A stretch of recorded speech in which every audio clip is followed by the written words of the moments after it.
Hi everyone, welcome back to Richmond Public Library Presents Young Writers Workshop.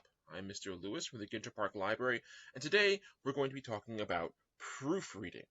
Proofreading is one of the last steps you're going to do on your writing project, and it basically involves the polishing part. It's where you get the tiny little details and you make sure everything looks good and feels good. All right.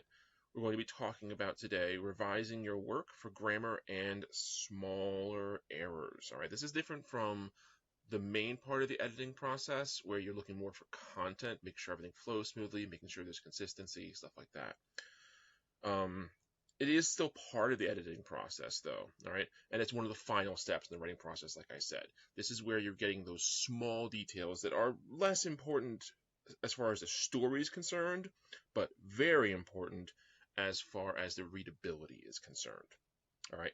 So the things we're going to cover today, we're going to focus on grammatical mistakes, spelling, punctuation, and stylistic consistency.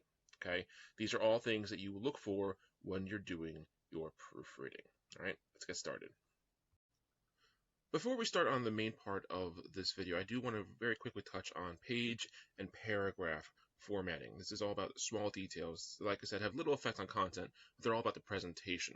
So page and paragraph formatting is all about making sure the actual pages of the work look correct and they are consistent. So you're going to look at things like the page numbers. Does each page have a page number? Is it supposed to have a page number? Are the page numbers in the right place? Okay.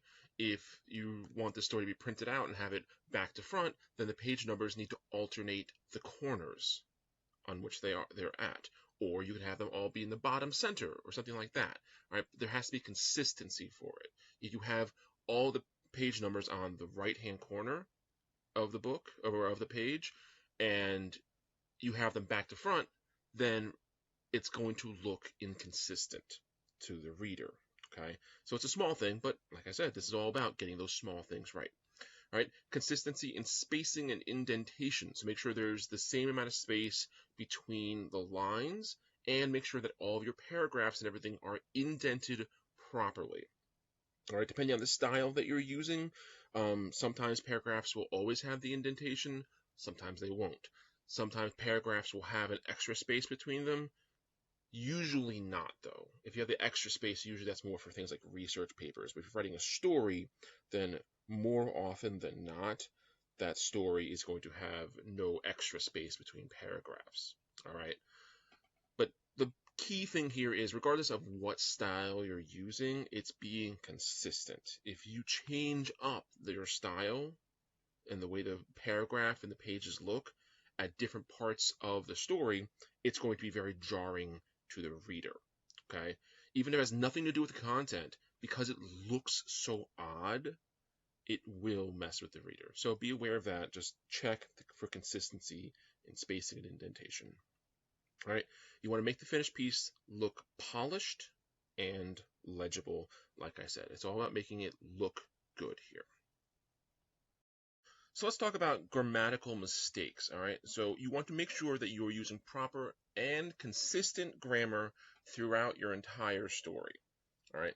One of the easiest ways to lose a reader, for a reader to be taken out of the story, is if you have bad grammar, because it is very, very obvious to people when you use bad grammar.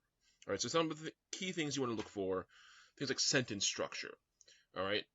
In English, generally, the subject is at the beginning of the sentence, the verb is the middle, and the object is at the end.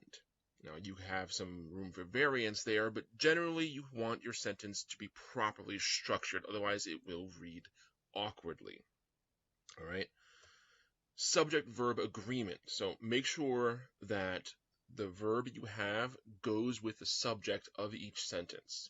Normally, this isn't really an issue, but it's mostly seen as a problem when it comes to singular or plural. You can't use a plural verb with a singular noun, all right? And you can't use a singular verb with a plural noun, okay? Now, the exceptions to this are when you use groups or collectives, all right? A group of people is multiple people, but still only considered a single unit, one group. The group is over there. All right? Not the group are over there, the group is over there. Because even though it's more than one person, in this case, it's still a singular unit. So group is over there. All right? Hopefully that makes sense.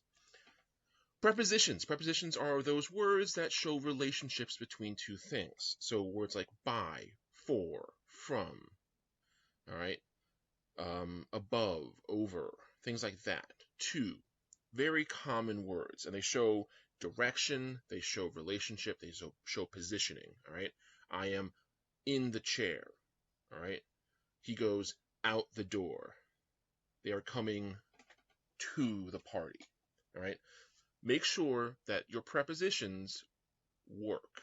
Make sure that you are showing the proper relationship for the object of the preposition and whatever it is that you're talking about. If I say, I am sitting in the chair, all right? I can't just say I am sitting in. I have to show what I am sitting in, if that makes sense. I'm sitting in the chair, all right? If you don't have that chair, if you don't have chair in that sentence, the sentence doesn't make sense. So again, this is stuff that odds are will not be an issue, but you'd be surprised how often it comes up as just a mistake that happens. This is all about correcting small mistakes, not things that you just didn't know any better about. They're just accidents. They happen. So make sure you check your prepositions, that they make sense, that they have an object, and it's done correctly. All right? And the next is no incomplete thoughts. Remember, every sentence has to have a subject, a verb, and form a complete thought. All right? Don't just stop a sentence midway through, because otherwise it's just going to read awkwardly. All right? So make sure that your sentences have a clear beginning and a clear end. All right? Don't just kind of leave off, and don't start in the middle. All right? If I just said he ran, that's fine. It's a sentence. If I just said he, it's not a sentence. If I just say ran, that's not a sentence. All right? He ran will work as a sentence because it expresses a complete thought. Subject, he, verb, ran. Right? Every sentence has to have that, even if it is something that's not stated obviously, but is still considered to be understood.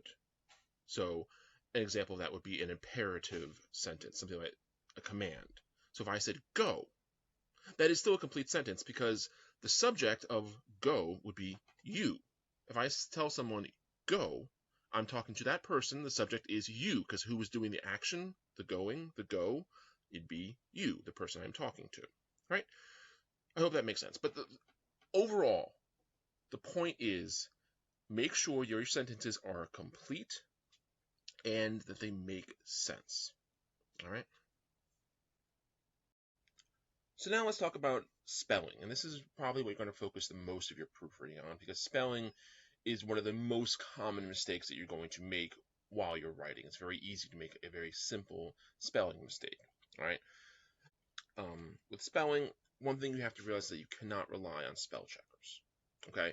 Regardless of what kind of word processing program you're using, assuming you're not just handwriting it, they all have flaws. They all will miss things, okay? So you cannot rely 100% on them. You can use them, and they will pick up quite a few spelling errors, but they will never find all of them, okay?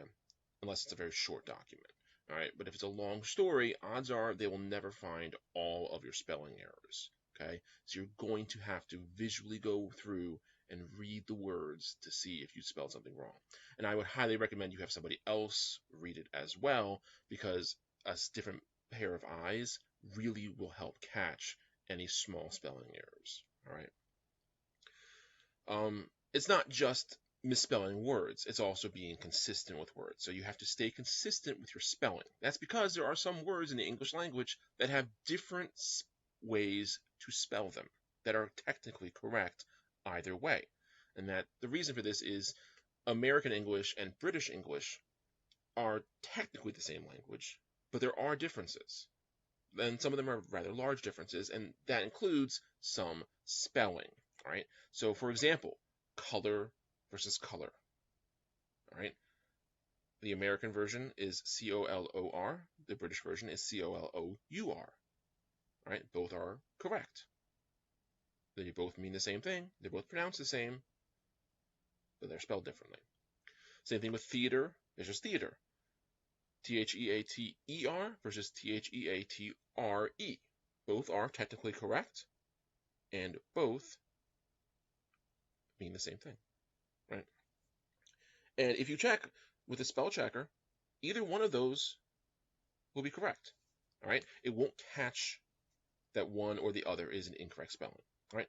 Catalog versus catalog, all right? The British version has that UE at the end. And this is just an example. There are plenty of others, all right? So, for example, instead of color, you could have favorite. In Britain, it's F-A-V-O-U-R-I-T-E, all right? Neighbor. In American, it ends in O-R.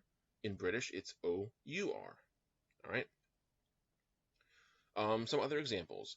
In Britain, a lot of times they do not have the double L's. So, for example, it would be skillful. In America, it would be S-K-I-L-L-F-U-L.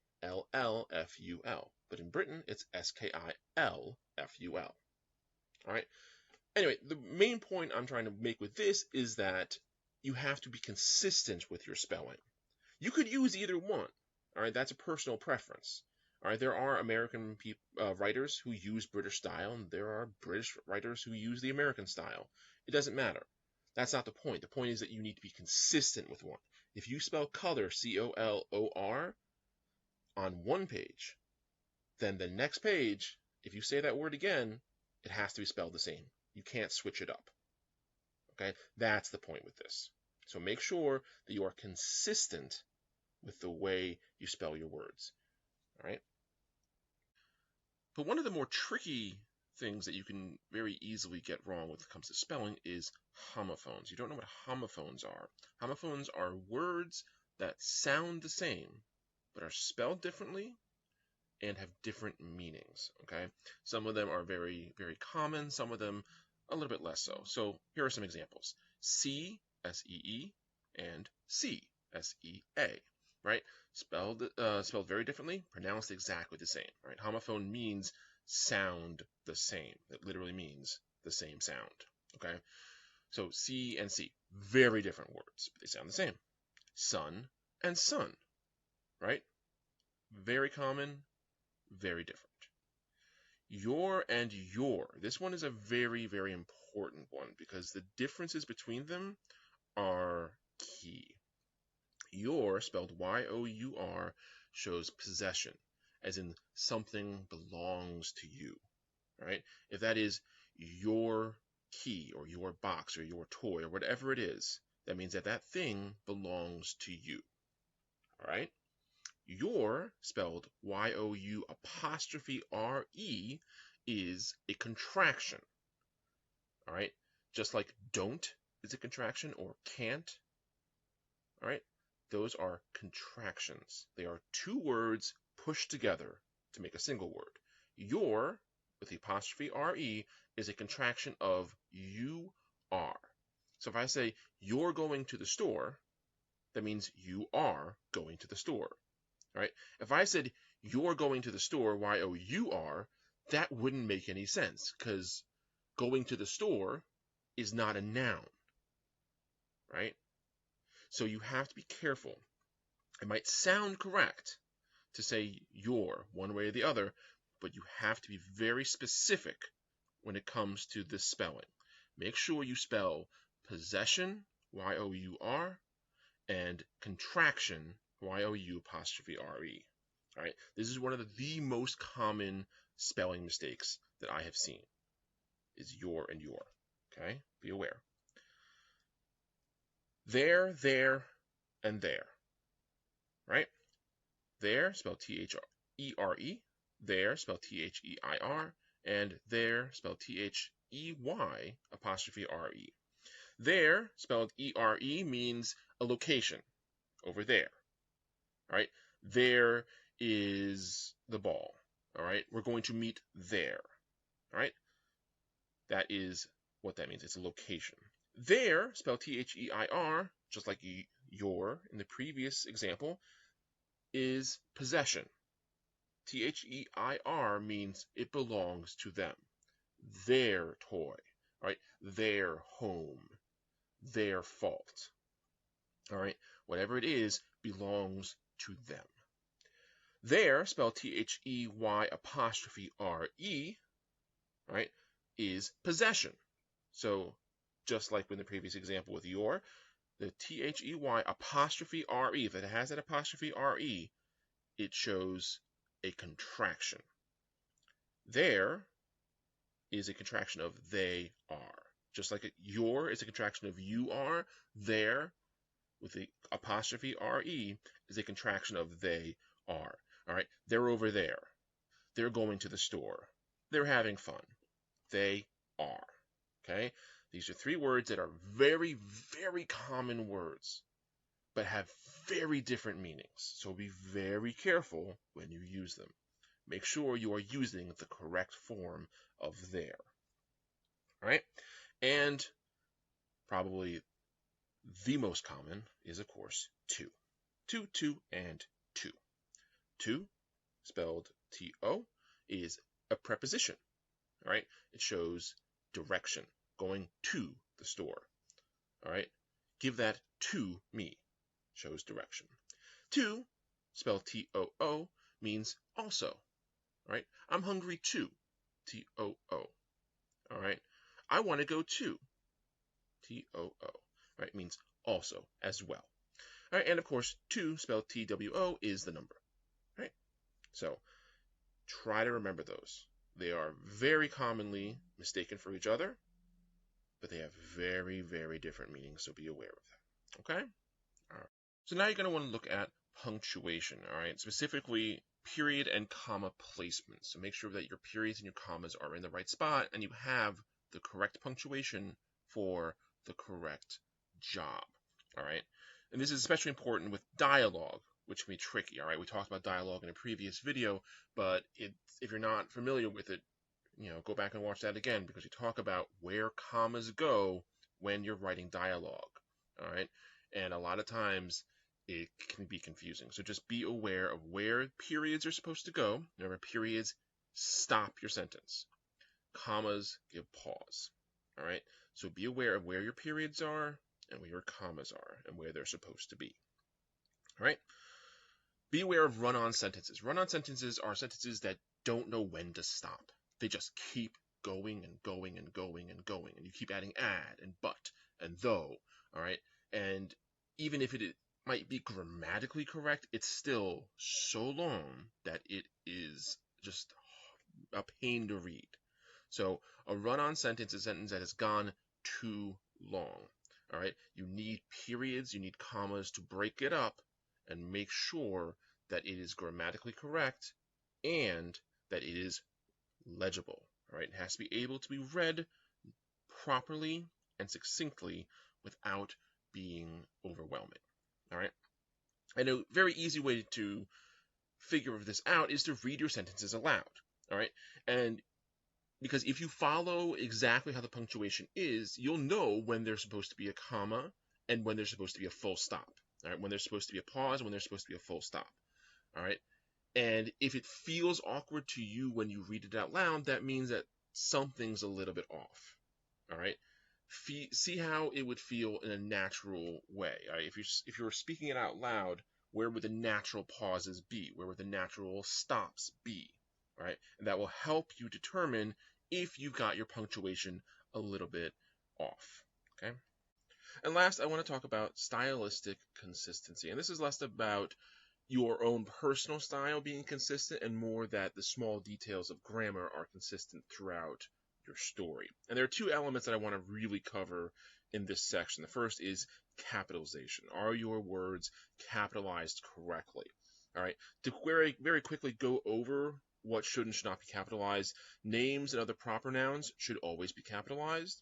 The first word of a sentence, including a spoken sentence, should always be capitalized. Remember, we talked about in a previous video talking about dialogue, how when you're writing dialogue, the first word of that dialogue is considered a new sentence, and therefore that first word is capitalized even if it comes after a comma. Okay. Days, months, and holidays are always capitalized, but not seasons. Okay. So the days, months, and holidays are always capitalized, but seasons are not.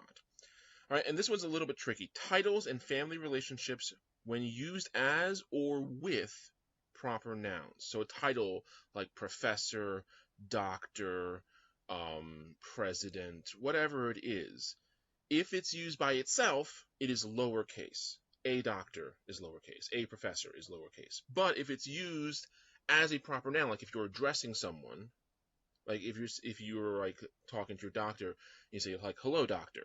In that case, because you're using it as a proper noun because you're calling somebody that, it would be capitalized. Also, if it's kind of like as part of the name, like Dr. Smith, right? The D in doctor in that case would also be capitalized. All right.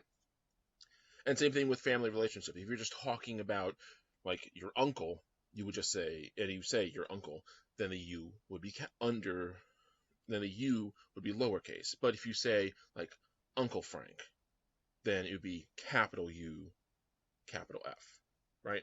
Okay, hope that makes sense. And the other main one that I want to talk about is actually numbers. How to write out or type out numbers. Now, there's a lot of wiggle room with this. The general rule of thumb is you spell out the numbers 0 through 9. So you would spell out 0, Z-E-R-O, 1, O-N-E, okay? But anything above that, like 10 and up, you would just use the actual numbers. So you'd write the number 10, right? And up, and whatever it is, 11, 12, 13, etc. All right. But like I said, there is some wiggle room with this. Some people will say anywhere up to like 20, or if you go through the teens, then it should be spelled out, and anything beyond that should be numbers. Some people say that if the words are 2 or less, then you should spell them out. So like 21, you should spell out, but 105 you would type out because it's 3 words as opposed to 2. It really depends on however you want to do it. It's not a hard and fast rule. Okay, if you wanted to type out the full thing, even if it's like like 560,000, you can type out that and spell it out if you want. That's entirely up to you. All right, but the key here is that you need to be consistent throughout your story with that. If you write out number one way, then you have to be consistent with that later on, right? So consistency is really key with this kind of a thing. All right. But again, it's up to you how you want to do the numbers. But generally, that first rule I gave you, 0 to 9, spell out anything above that. You can just write out the number. That is a fairly good rule to go by if you're not 100% sure. So finally, to kind of wrap this up, I want you to realize one very important thing. There will be mistakes. No matter how often you proofread your work, no matter how many other people you proofread your work with you, there's going to be mistakes. It's almost impossible to release something that doesn't have at least one small mistake. It happens, right? You could proofread your work thousands of times and still miss things. That's just the way it goes, because there's so much of it that it's very, very difficult to catch every one of the very small things that might be wrong. All right, even professionally published books often still have a few grammatical errors, which doesn't mean the proofreaders did a bad job. It's just that there are so many. It's easy to overlook a single small typo, a single comma out of place, or one word that's slightly misspelled. All right. So be aware that it's going to happen. All right. So be diligent, but don't overdo it. Don't be so focused on this that you never actually say something is finished. You can edit and proofread hundreds of times, and you might still be unsatisfied. All right, so be aware of that, be diligent, but don't overdo it. There are going to be mistakes, and that's okay. There's nothing wrong with mistakes. If you find a mistake later on, fix it if you can. If you can't, it doesn't take away from your story, so it's fine. All right, so write and accept that there will be mistakes. All right, and remember, however you decide to write, just write. Thank you all so much for joining me. I'll see you next time.